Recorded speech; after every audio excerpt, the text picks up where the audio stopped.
Hello, I'm Nicholas Hyatt, Investment Manager here at Wealth Club, and I'm joined by Charlie Huggins, the manager of our quality share portfolio, to discuss the impact of interest rates on investors.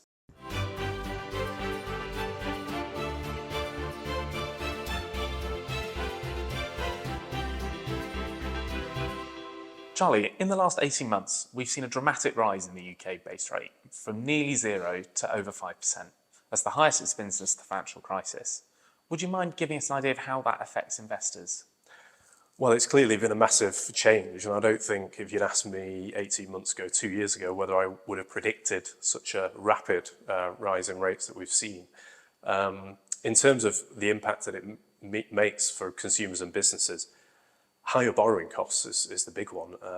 Whether that be mortgages, credit cards, loans, businesses and consumers are paying considerably more for their debts now than they were 18 months ago.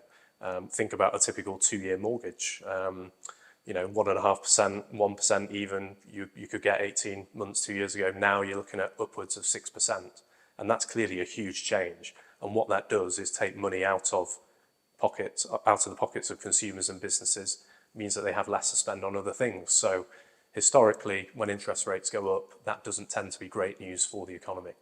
So if the economy is struggling, presumably that has knock-on effects for company profits as well. Yes, it will. I mean, if interest rates lead to a big recession, then that will have a knock-on impact on company profits. Having said that, I don't think we should paint a very grim picture of the economy at the moment, because it's actually held up a lot better than many expected. Some of the reasons for that, we've got almost record employment still. So lots of people in work, and wages are going up quite rapidly. So on the one hand, you've got budget pressures from higher interest rates, from cost of living crisis, but on the other hand, workers are being paid a lot more than they were. So yes, the global economy has weakened, but it has actually held up better than many expected, and is still reasonably robust, I would say, at the moment. As well as affecting the economy, interest rates feed through directly into stock market valuations, don't they? They do. Every asset class is priced off the risk-free rate of return. So at the moment, you can get about a 5% return in cash, or even from a government bond. That was not the case 2 years ago, when cash and government bonds paid virtually nothing. So a couple of years ago, people were almost forced to invest in the stock market, trying to seek a higher return. Now, there are actually alternatives. So all else equal, higher interest rates should lead to lower stock market valuations. And has that theory turned into practice?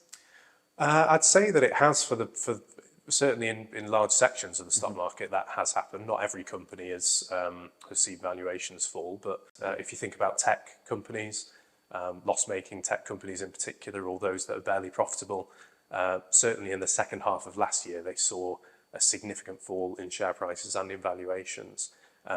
We've seen a bit of a bounce back this year, but for the most part, those share prices remain well below where they were. And even looking beyond tech, a couple of examples from the UK market, Halma and Spirax-Sarco, both industrial businesses, nothing really to do with tech. Their share prices have come down a long way from where they were a couple of years ago. The valuations have come down to something much more reasonable, and I think higher interest rates is a big reason for that. So does that mean there are bargains out there? I'm not sure I'd use the word bargains as such. I think while valuations have come down, I think they're still relatively high for a lot of high quality businesses. But I do think they are looking more reasonable. If I take an example from the quality shares portfolio, Diploma, 18 months to 2 years ago, the price earnings ratio of that business was probably in the mid to high 30s. Now you're looking at something around the mid to high 20s. Not bargain basement levels, but lower than it was, and more reasonable valuation, I would say. That sounds like good news for new investors, but you've also said that the economy is looking perhaps a bit rocky at the moment. How do you balance those two in your investment process? Well, I think you have to be selective. I think the weaker economy, or potentially weaker economy, is going to impact some businesses a lot more than others. Companies that look most vulnerable to a weaker economy would be retailers, which are directly exposed to consumer spending, banks, which are likely to see an increase in bad loans in a recession, and also house builders. And house builders have already been massively impacted by higher interest rates because that has already led to a lot more caution around the housing markets. You've seen big share price declines in that area already. I tend to avoid these very highly economically sensitive areas. I don't own any retailers, banks or house builders in the quality shares portfolio, nor do I have much exposure to the UK economy. In fact, I have very little exposure to the UK economy because even the UK businesses that I'm buying have global earning streams. So interest rates affect companies that are exposed to consumer demand, but they also have a knock-on effect for companies with debt, don't they? Yes, debt is something to be very, very wary of, especially when interest rates are higher, because not only are they paying more on those debts, but generally when we see interest rates go up, it can be more difficult to secure financing and to refinance, especially if banks are more wary around the economy. So companies with a lot of debt, think of real estate companies investing in offices or warehouses. They might be okay at the moment because maybe they're on fixed rate debts, but when they have to come to refinance those debts, they're going to be paying a lot more, and they may also find that it's harder to refinance in a higher interest rate environment. Could you talk about that a bit more? What happens exactly when a company wants to refinance or needs to refinance and finds that it can't? Well, I mean, that's where things get really ugly, is where businesses can't refinance. Sometimes debt markets do literally freeze up. We didn't really see it during the COVID pandemic because government stepped in and offered a lot of financial support both to businesses and consumers. But we did see it in the 08-09 financial crash. Think of house builders, for example. You know, they were carrying quite a lot of debt going into 08-09, and then the housing market weakened and they often couldn't secure financing. Think of Taylor Wimpey in 08-09. I think it saw around 98% of its value wiped out because it could not refinance its debts. It had to go for a rescue rights issue from shareholders. And even today, the share price is lower than what it was prior to 08-09. So debt, very dangerous, and you need to really make sure your balance sheet is rock solid when rates are going up. Clearly there are risks with higher interest rates, but do you think there are positives, particularly for companies in the quality share portfolio? I do, actually. I think for highly cash generative, well-established businesses, the type that I tend to look for, there are potential positives. The first one of those is acquisition multiples. A lot of the businesses I invest in use some or all of the cash they generate to buy up other businesses. And what we've seen as interest rates have risen is a lessening of competition for these acquired assets. A couple of years ago, private equity could borrow very cheaply and they would often step in and buy these businesses. But now, private equity in particular are struggling to raise money on acceptable terms. And that means more acquisition opportunities and lower valuations potentially as well. Just in recent last month or so, we've seen from the quality shares portfolio, Diploma and Technologies have done acquisitions on what to me look like reasonable valuations. And they're the kind of opportunities that may not have come up a year or two ago when competition was a lot higher. That's really interesting. So what you're saying is that higher interest rates actually might create more growth opportunities for the kinds of companies that you invest in. I think so, especially when it comes to acquisitions, yeah. Competition is also going to be reduced, I think, in a higher interest rate regime. So over the last year or two, really over the last 10 years, what we've seen is a substantial increase in competition to establish incumbents from startups, barely profitable or loss-making companies. These types of companies have been able to get financing very easily because rates have been so low, and no one has really seemed to care whether these companies make a profit or not. As interest rates have risen, that's changed, and suddenly investors are demanding that companies make a profit. So think about the UK takeaway delivery space. Domino's, an established, profitable business, has seen a lot more competition from the likes of Uber Eats and Deliveroo as interest rates have been so low. But now the tables are turning. Interest rates have increased. Investors are demanding that these companies actually make a profit. And that has led to a substantial lessening of competition. And we're seeing that across many areas, many sectors, not just in UK takeaway.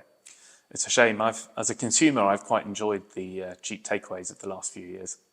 Well, yeah, I think we all have, but I think that just because a business works well for consumers, it doesn't necessarily work well for investors.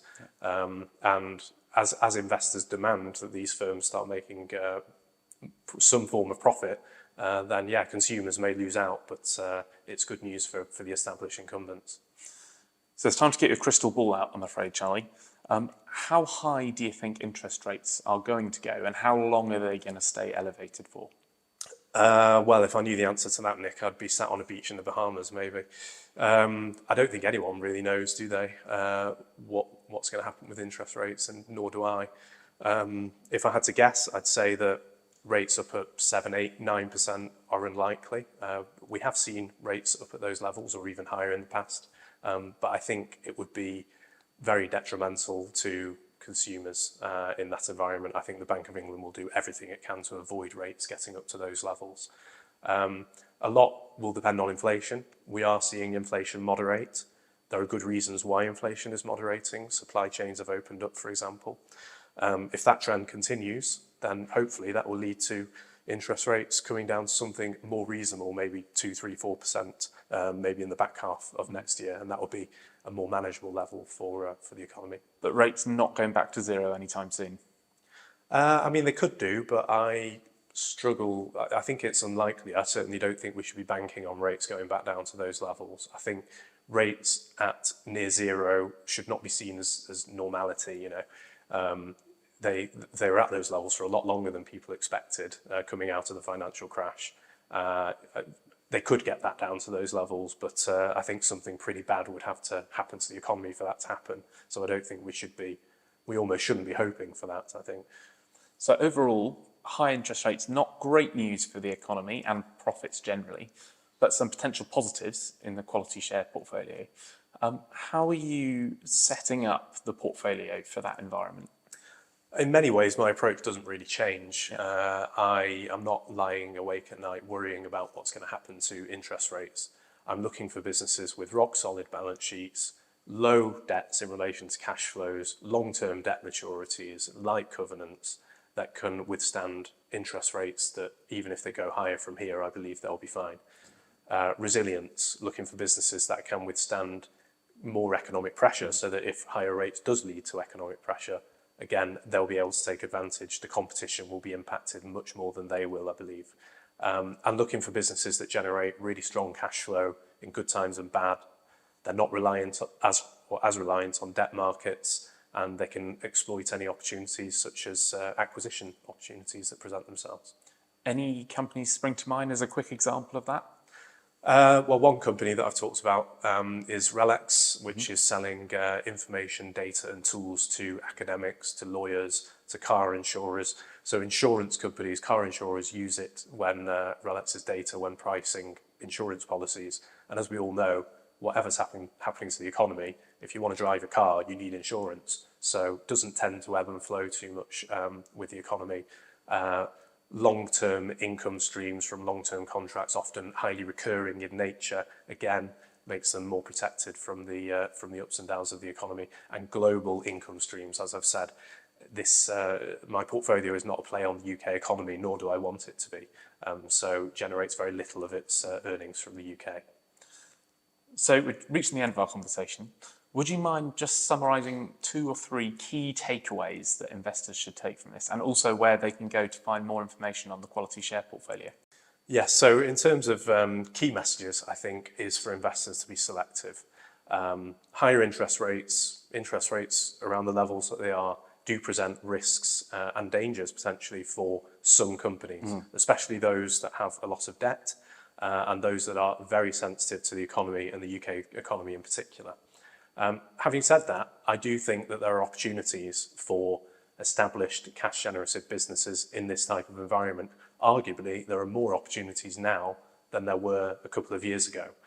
So that's a positive for investors. In terms of where to go for more information, lots of information on the website. You can find my investment philosophy video, 5 company examples from the quality shares portfolio, and clients can always ring us or email us if they'd like more. Great. Great to catch up, as always, Charlie. Thank you very much. Thank you very much.